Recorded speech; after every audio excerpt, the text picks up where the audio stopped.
Bonjour et bienvenue dans le blog Messor Barbarus numéro 23.2. La dernière fois, j'ai ouvert le colis et nous avons inspecté le nid sous toutes ses coutures. Mais avant de l'installer à disposition pour la colonie de Messor Barbarus, je vais décorer un petit peu l'aire de chasse. Allez, c'est parti.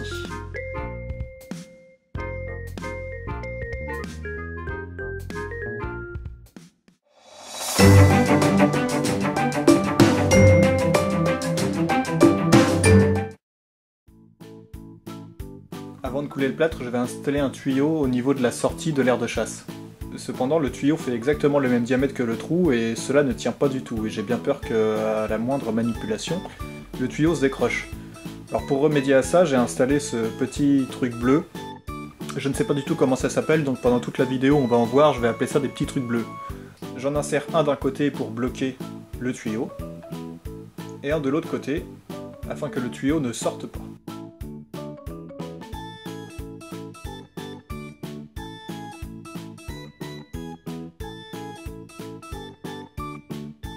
J'ai ensuite réalisé le plâtre et je me suis demandé ce que j'allais obtenir en insérant du petit gravier, du petit sable dans le plâtre, afin de voir ce que ça allait donner au final.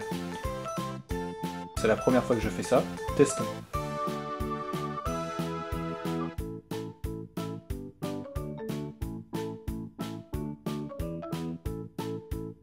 Je fais toujours du plâtre plus liquide que conseillé sur la notice. Comme ça, c'est beaucoup plus simple de l'insérer dans l'aire de chasse et sa viscosité remplit tous les recoins.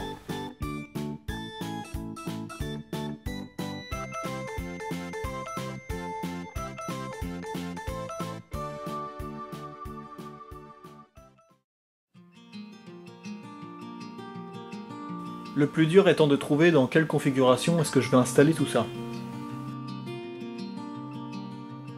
Avant de commencer quoi que ce soit, je ferme l'accès à l'aire de chasse afin qu'il n'y ait pas trop de fourmis dans le tuyau. Ensuite je décroche et je bouche.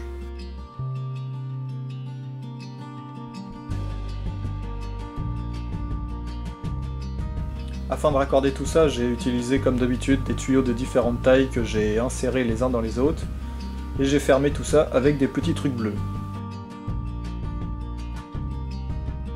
Celui qui connaît le nom de ce petit truc bleu est prié de se manifester dans les commentaires. Merci.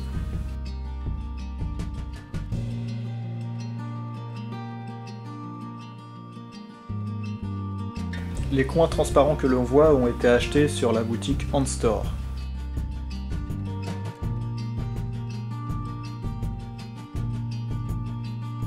Avant de décrocher le nid, je vérifie qu'il n'y a pas trop de fourmis passant dans le tuyau. Au moment le plus adéquat, je décroche et je bouche.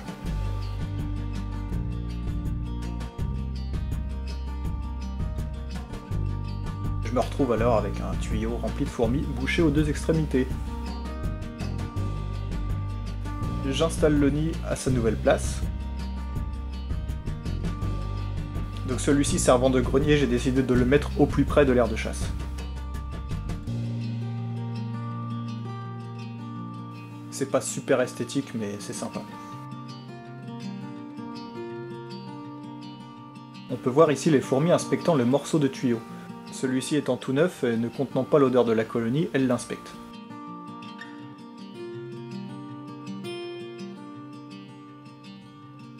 Pareil pour le morceau de coton déposé dans l'aire de chasse. Il s'agit de quelque chose de nouveau dans leur environnement. Les fourmis s'empressent d'aller voir de quoi il s'agit.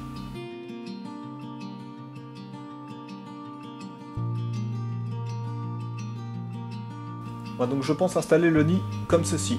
Je découpe donc le tuyau à l'arrière, que je ferme avec un petit morceau de coton bien tassé. Ensuite je vais me servir d'un T afin de relier le premier nid vers le deuxième et vers le nouveau nid. Petite astuce, quand vous ne disposez pas comme moi de tuyaux adaptés au diamètre, vous prenez un tuyau de taille plus petite, vous faites une encoche avec des ciseaux, et ainsi vous pourrez l'insérer beaucoup plus facilement. Et ne pas oublier forcément de maintenir le tout avec un petit truc bleu.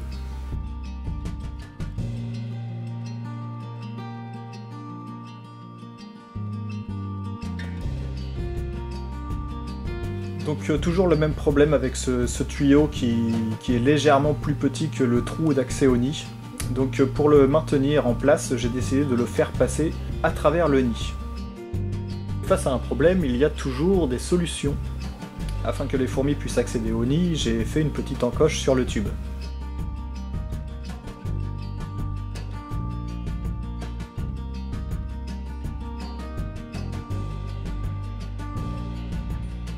Je raccorde le T aux deux nids. Moment un peu délicat, je n'ai pas réussi à insérer le tuyau assez rapidement et pas mal de fourmis se sont fait la malle.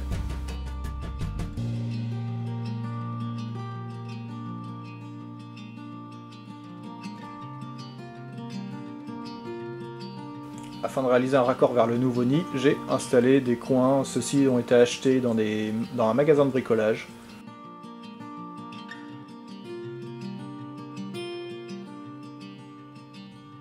Il ne reste plus qu'à relier le tuyau au nouveau nid et à mettre encore un truc bleu.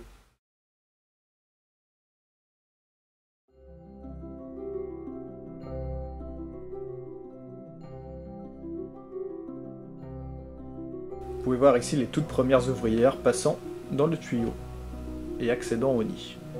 Elles ont été beaucoup plus intéressées par l'aire de chasse que par le nid en lui-même. Les fourmis passant dans le tuyau s'arrêtaient rarement pour descendre vers le nid, à croire que l'aire de chasse les intéressait beaucoup plus.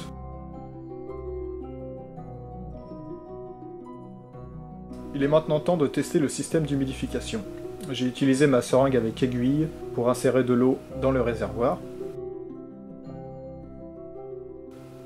Que voici. Voici maintenant un rapide coup d'œil de l'installation finale.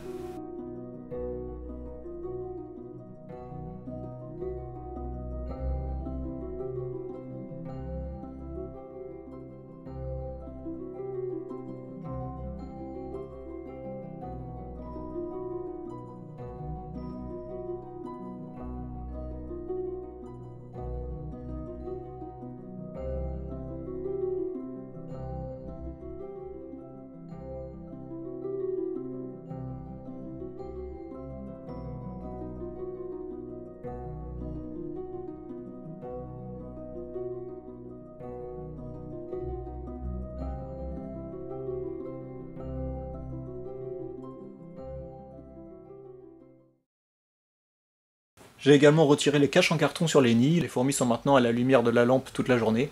Elles s'affolent un petit peu quand la lampe s'allume le matin, mais elles retrouvent vite leur calme. Et c'est beaucoup plus simple comme ça pour les observer. On peut voir ici tout le couvain qui a été installé sous la lampe chauffante. Il est composé d'énormément de nymphes d'ouvrières, mais aussi des nymphes de majors.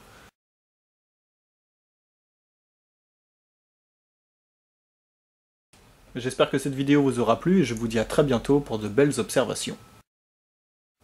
Allez, boujou.